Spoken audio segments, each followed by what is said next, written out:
Super profit മെത്തേഡിൻ്റെ ഒരു question നമുക്ക് ചെയ്യാം. The capital of the firm is rupees 1 lakh and normal rate of return is 8%. The average profit for last 5 years are rupees 12,000 and the goodwill is worked out at 3 years purchase of super profits. ഇവിടെ നമുക്ക് തന്നിരിക്കുന്ന details, first detail എന്ന് പറയുന്നത് നമുക്ക് normal profit കണ്ടുപിടിക്കണം, എന്നാലേ നമുക്ക് super profit കണ്ടുപിടിക്കാനായിട്ട് പറ്റത്തുള്ളൂ. അപ്പോൾ നോർമൽ പ്രോഫിറ്റ് കണ്ടുപിടിക്കാനുള്ള ഇൻഫർമേഷനാണ് നമുക്ക് ആദ്യം തന്നിരിക്കുന്നത്. Capital amount 1 lakh, normal rate of return 8%.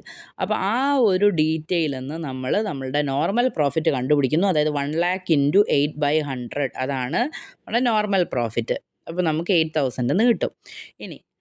ഇനി നമുക്ക് നമ്മുടെ ആവറേജ് പ്രോഫിറ്റ്, അത് യൂഷ്വലി 5 ഇയേഴ്സിൻ്റെ പ്രോഫിറ്റ് പ്രത്യേകം ഓരോ വർഷത്തെയും വേറെ തന്നിരിക്കുകയായിരുന്നെങ്കിൽ നമുക്കതെല്ലാം എഴുതി ആഡ് ചെയ്ത് 5 ഇയേഴ്സ് കൊണ്ട് ഡിവൈഡ് ചെയ്യേണ്ടി വന്നേനെ.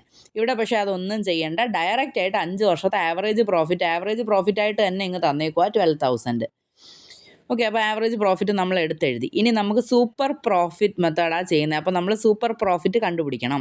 സൂപ്പർ പ്രോഫിറ്റിൻ്റെ ഫോർമുല എന്ന് പറയുന്നത് ആക്ച്വൽ അല്ലെ average profit minus normal profit. അപ്പോൾ ആവറേജ് പ്രോഫിറ്റിൽ നിന്ന് നോർമൽ പ്രോഫിറ്റ് കുറയ്ക്കുമ്പോഴാണ് നമുക്ക് സൂപ്പർ പ്രോഫിറ്റ് കിട്ടുന്നത്.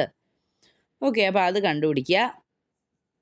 അത് കഴിഞ്ഞിട്ട് ഇനി നമ്മൾ ഗുഡ് വില്ല് കാൽക്കുലേറ്റ് ചെയ്യാനായിട്ട് super profit into number of years of purchase, super profit multiplied by number of years of purchase ആണ് നമ്മളെ ഗുഡ് വില്ല് എന്ന് പറയുന്നത്. സൂപ്പർ പ്രോഫിറ്റ് 4,000 കിട്ടും.